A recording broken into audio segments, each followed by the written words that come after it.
first time, good start from Bolt. Bolt leading a moment and going away. Gay trying to go with him, and he's being dragged through to second place, but he's going to win it by 2 meters. Away first time, good start from Bolt. Bolt leading a moment and going away. Gay trying to go with him, and he's being dragged through to second place, but he's going to win it by 2 meters.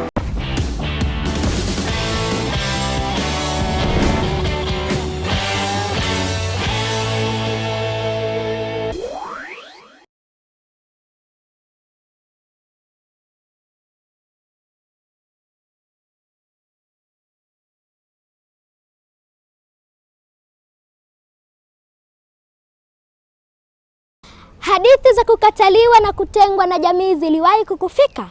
Wakati unafikiria wacha tukazungumze na msichana wa Nsekula Zakaria maarufu kama Dora, ilikuwaje akamfika hayo na amewezaje kuelimisha jamii yake? Mimi ni Hadija Halifa Salia nami tayari nimefika katika makazi ya Dora. Wacha tuingie ndani na tuongee zaidi.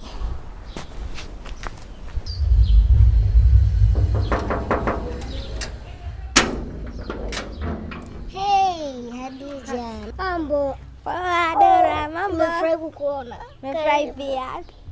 Ni kwa nini unapenda sana kumwakilisha msichana kutoka ulimwengu wa tatu? Nadhani pia Dora alikuwa msichana ama mtoto wa kike anayeishi ulimwengu wa tatu. Hivyo nikaona kwa nini nisifanye kitu, kwa sababu kila mtu anapenda kupewa thamani. Kwani wewe uliwahi kupitia changamoto za namna hiyo ambazo tunaona katika filamu zako za kila siku? Sana. Jua Kali ni tamthilia ambayo mimi kama Tumaini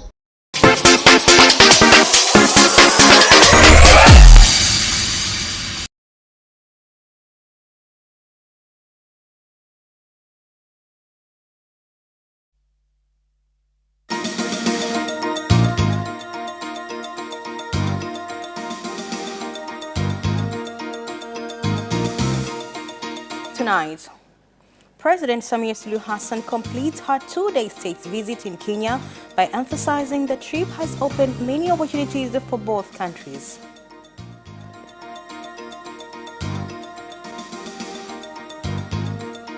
Two people are killed in a metal melting factory explosion in Mkuranga District, Coast Region.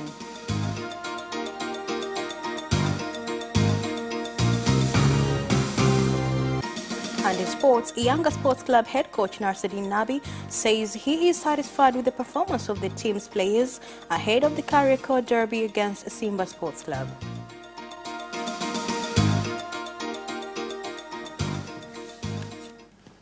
Good evening, this is Capital News at 9:30. My name is Nasma Mwambe. Let's get started with the national news. President Samia Suluhu Hassan has completed her 2-day state visit in Kenya by addressing the Joint National Assembly and a state sitting, where she emphasized that her visit has opened doors of investments, opportunities, and strengthened relations between the two countries. Here's more. Second day of her state visit to Kenya, President Samia Suluhu Hassan and her host President Uhuru Kenyatta attended a business meeting that brought together Kenyan and Tanzanian business people.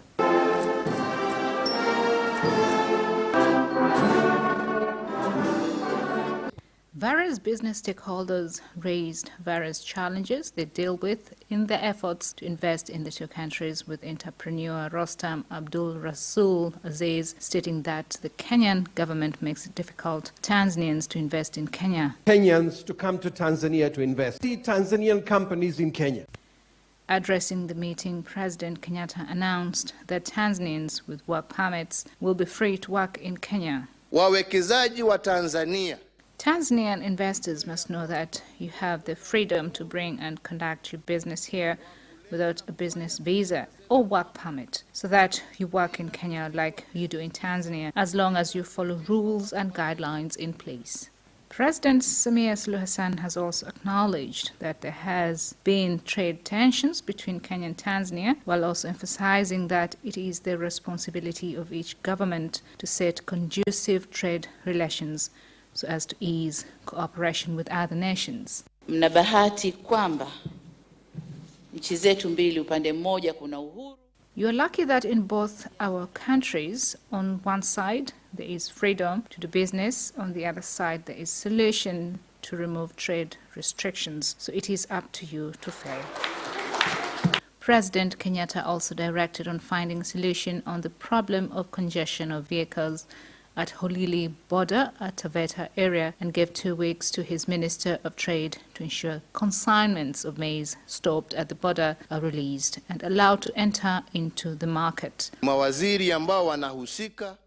Ministers with a mandate must go and find a solution to the jam in Taveta, Holili and Namanga. If the issue is to do with COVID certificates, then health ministers must sit down and see how a certificate issued in Tanzania could be valid in Kenya and vice versa, so people can trade. Secondly, the maize stuck at the border. Minister, I'm giving you 2 weeks for this matter to be resolved. Later in the afternoon, President Samia Suluhu Hassan addressed a joint sitting of the National Assembly and Senate, where she expressed appreciation for the honor given to her to address the Parliament. Najiona mwenye bahati kubwa kupewa heshima hii adhimu na ya kipekee. I see it as a privilege to be given this great honor. As Honorable Speaker said, Honorable Jakaya Mrisho Kikwete spoke to the House, and I'm second to do so. It is a rare opportunity. I understand that this is not a common practice in Kenya. Not every president on a state visit is given this honor. 2 people have died after metal melting furnace exploded at Fusion Factory in Kisemvule, Vikindu Ward, Mkuranga District, Coast Region. Jana majira saa 9 jioni. Yesterday, around 3 p.m., we received 2 bodies following an explosion at Fusion Factory, a steel factory in Mkuranga District, Vikindu Ward, in Kisemvule village. Postmortem is continuing today to find further details over the cause of their death. The procedure of employees to conduct manual work at a factory has contributed to the disaster, leaving 2 people dead. If you could have invested in more friendly infrastructures, then such incidences couldn't have happened, meaning that health of your workers couldn't have been risked. In that case, this is intolerable. The management must change procedures of doing work. This factory will remain closed until safety measures are addressed. I could say it was an accident because they placed a steel which had an explosive device on a burning area, and an explosion occurred and killed the workers. Members of Parliament have called on the Ministry of Education, Science and Technology to review the loans board so that it can benefit middle students, including vocational training centers, as well as to reassess the amount of loans issued based on the studies being undertaken. They said this when contributing to the debate on the Ministry of Education's budget estimates for the year 2021 and 2022 financial year. Mheshimiwa Speaker, hawa ndio doers. Vocational trainings are important because their graduates are the ones that goes to fields. If you look at the developed countries like China, they have invested much on such colleges. We are calling on loans to be provided even for vocational trainings. Tuna kawaida kubadilisha mtaala. There are tendencies of changing curriculums without paying attention to proper channels of its implementation. Before introduction of new curriculums, it is important to prepare our schools and universities in implementing the changes. Kwamba hizo kata zote. All wards will have secondary schools. It is within our plan.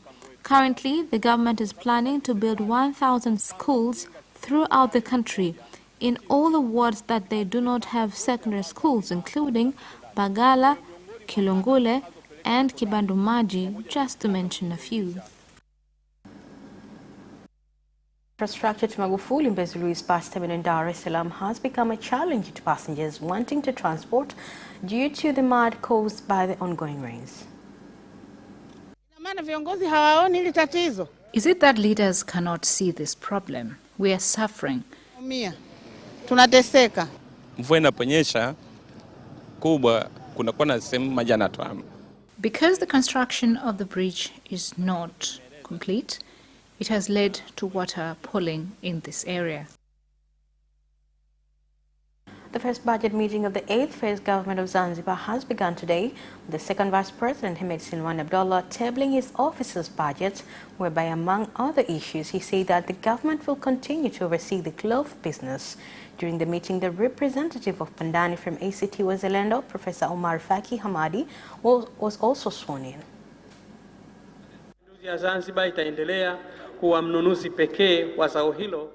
The revolutionary government of Zanzibar will continue to be the sole purchaser of the cloth and will be buying from farmers to be able to control and organize accordingly, productive and qualitative. The government has decided that farmers will be paid 80% of the world market price through this procedure after the government sold the cloths. If it was sold at the more price purchased from the farmer, then the farmer will be paid due to the environment sold. I will advise the ones responsible that we have to strengthen energy sector before we go to the ICT systems and infrastructure. Otherwise, telecommunications without energy is a failure. Naapa kwamba nitakuwa mwaminifu kwa Zanzibar katika kazi zangu za uwakilishi na nitaitumikia kwa moyo wangu wote. As Tanzania joins other countries in the world in marking World Midwives Day, the country is still facing challenges caused by a shortage of midwives and lack of tools for them to conduct safe delivery for both mother and child. Mimi ningesema idadi ambayo tupo ni chini ya 50%. Kwa hiyo tungesema kwamba tunahitaji wakunga ambao ni zaidi ya 50% ya ambayo ipo sasa hivi. Kwa maana hiyo wakunga ambao wako idadi ya wakunga walioko Tanzania sasa hivi wanafanya kazi kubwa sana kufuatana na kazi ambayo wangeweza kuwa wanaifanya kama wangekuwa wengi wa kutosha. Labda niseme kwamba tukiangalia kwenye hali ya sasa hivi tunapoteza wakina mama kama 8,000 mpaka 11,000 kwa kila mwaka. Na tuna watoto karibu 40,000 ambao wanafariki wakati wakiwa wachanga.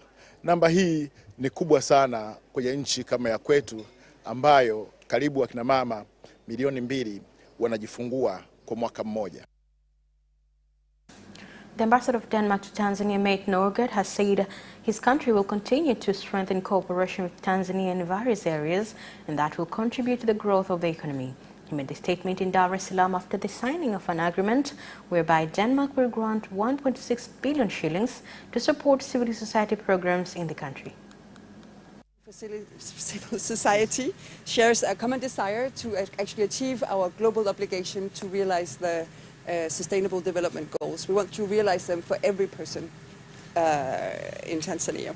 And we believe in Denmark that civil society plays a crucial role in making this happen. Na kama malengo endelevu ya dunia yanavyosema, Sustainable development goals as stated, no one should be left behind on the issues of development. So we are working, and through the support we received from the Denmark embassy, we will make sure citizens are not observers but participating in development activities such as law enforcement. And that is the end of national news. International news comes next after the break.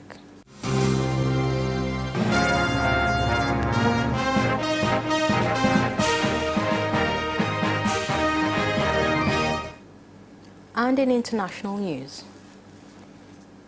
India's government was ordered by the Supreme Court to submit a plan to meet New Delhi's hospitals' oxygen within a day. The court decided against immediately punishing officials for failing to end a 2-week-old erratic supply of oxygen to overstretched hospitals. The court stayed a contempt notice earlier issued to the government by the New Delhi's High Court, fortifying its order to supply adequate oxygen to more than 40 New Delhi's hospitals. The government officials found guilty could have faced 6 months in prison and a fine. Parliament has amended the criminal offences laws that will also enforce the death penalty on anyone who carries out human sacrifices. The law states that anyone found to have committed the offence will be hanged. This parliament has done the noble duty to pass the law to protect human rights. We are working with children's organizations to ensure that Uganda is free from human sacrifice in the future. Wish that clause 1 as amended do stand part of the bill. Those in favor say aye, the contrary no. With vaccination progressing and cases coming down, the European Union is looking to how it can return to normal life and what role it can play in helping other parts of the world to do the same. For more, let's turn now to William Grukroft, our correspondent with our media partner Deutsche Welle in Berlin. Now, William, what position is Germany in to start easing restrictions? That's right. Things in Germany are clipping along quite nicely with vaccinations, averaging about 500,000 shots a day, even topping more than 1 million on a single day for the first time last week. So at almost 30% of the German population has at least one shot, which leads to the question, what do we do now for people who are vaccinated or recently recovered from the virus? And the German government has decided this week that there will be some freedoms for people who are vaccinated or recently recovered, fully vaccinated, to allow them to take part in some parts of public life without proving that they're negative, without a negative test. But let's not forget that many parts of Germany continue to be largely shut down. So even with those freedoms, there's still not going to be a whole lot that vaccinated or recently recovered people are able to do. And with the summer holidays not far, what is the EU's position on tourism for its citizens and travelers coming from abroad? Yes, tourism season's right around the corner. The EU wants to allow people from all around the world to come to the EU to travel, to enjoy themselves if they are fully vaccinated with an approved EU vaccine. That's Pfizer, Moderna, AstraZeneca, Johnson & Johnson. If they can prove that, and if the EU can put together what's being called a vaccine passport in order to show that proof, then people from around the world, regardless of the infection situation in their home countries, should be able to travel fairly freely around the EU. Of course, individual member states of the EU will be able to put in restrictions if things change depending where tourists are coming from, but by and large there is the push to get tourism back into gear here all around the EU. But it should be noted, many things will stay closed, so even if you do come to Germany or to the European Union, there might not be much to do. We've already heard from Bavaria that for the second time in a row, Oktoberfest, the big beer festival that is so famous all around the world, will be closed, will not be happening for come the fall. Now, what is the latest on the EU's role in getting more vaccine on less affluent parts of the world? Yes, with things looking slightly better here in the European Union and here in Germany in particular, there is the question of what to do for the rest of the world, because it is recognized that the pandemic is not over anywhere until it's over everywhere. Moderna agreed to donate 500 million doses of its shot to COVAX, the consortium that's getting shots to countries, lower and middle income countries all around the world. Sweden said this week it will donate 1 million AstraZeneca shots, but COVAX says they are short 20 million shots just in this quarter alone due to the shortfall from India. Given how difficult the situation is in India, they are saving that vaccine for themselves, for their own country, and not exporting it to places all around the world. And COVAX is saying they need 20 million shots now, 2 billion shots by the end of the year. So despite all of the donations and promises from the EU and other rich countries, they're still far off the mark to hit their goals to get the rest of the world vaccinated. Thank you, William, for that update. Until next time.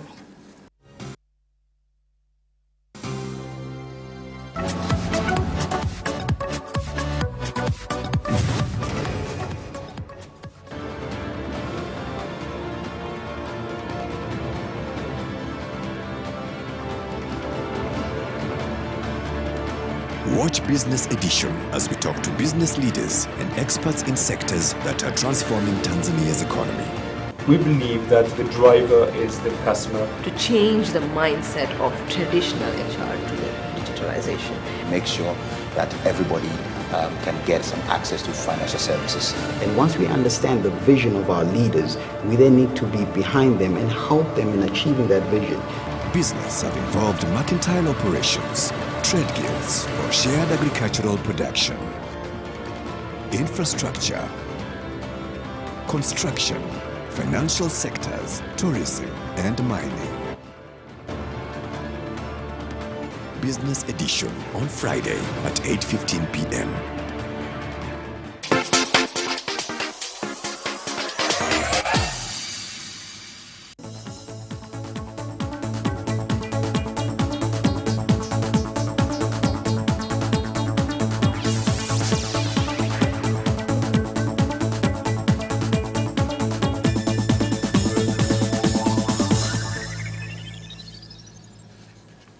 And now in business news. Mobile phone manufacturing company TECNO has launched a new phone Camon 17 in the Tanzania market in collaboration with various stakeholders, including Tigo Tanzania and DSTV. TECNO Camon 17 kama watangulizi waliopita. A very good mobile phone, that is why it is a very good mobile phone, that is why our supporters are here to ensure that it reaches many people to enjoy the cell phone. Kama slogan yetu jinsi inavyosema, live it, love it, kupitia Camon 17 tunawahakikishia watu. As what our slogan says, live it, love it. Through Camon 17, we assure our customers that they will enjoy the phone. The Minister of Communication Information Technology, Dr. Faustin Ndungulile, has said that the government is determined to create an enabling business environment that will facilitate communication services in collaboration with the private sector so that Tanzanians can access quality services and the country get revenue. We are going to review tax systems. We do not only want to be seen as monitoring the communication sector alone, but also we want to portray proper nurturing and contribution in growth of the sector. Today we had the honor to engage with the Honorable Minister of ICT, Dr. Faustin, and we've been discussing different topics today. One of the interesting things that we've been talking about is around how can we get more Tanzanian to be connected to the digital world, and also we talked about upscaling the digital skills in Tanzania. That is the end of business news. Sports comes next after the break. Away first time, good start from Bolt. Bolt leading a moment and going away. Gay trying to go with him, and he's going to be dragged through to second place, but he's going to win it by 2 meters. Away first time, good start from Bolt. Bolt leading a moment and going away. Gay trying to go with him, and he's going to be dragged through to second place, but he's going to win it by 2 meters.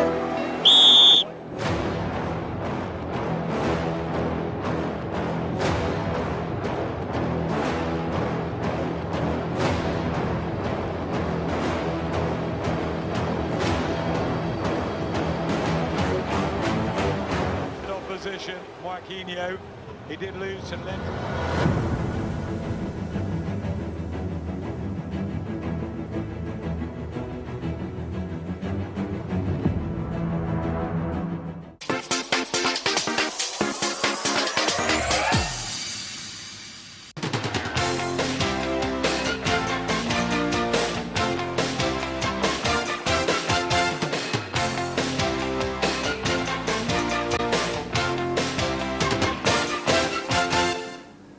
And in sports, Yanga Sports Club head coach Nasruddin Nebi has said he is satisfied with the performance of the team's players ahead of the Kariakoo Derby against Simba Sports Club. Here are more details.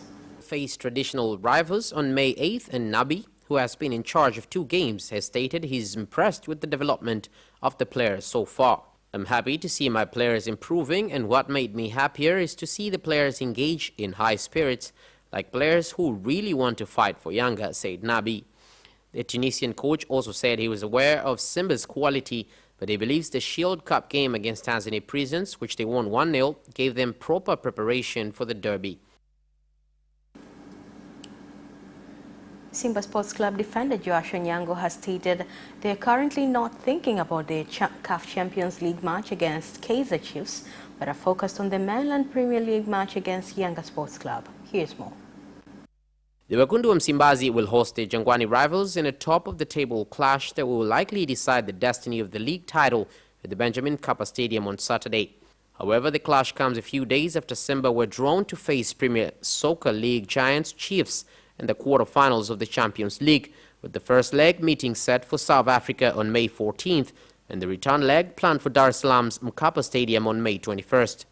The former Gor Mahia defender has since stated they are currently not considering the CAF match, but they have put all their energy into the Kariakoo Derby against their bitter rivals.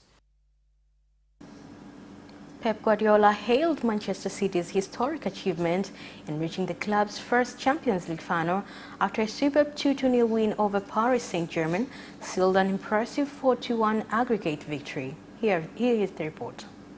Goals from Riyad Mahrez in each half and a rock-solid defensive performance at the Etihad Stadium ensured City will face either Chelsea or Real Madrid in the showpiece in Istanbul on 29th of May. To become European champions, Guardiola believes it may have to be written in the stars. City fans had welcomed the team outside the stadium before the match, and Guardiola praised them.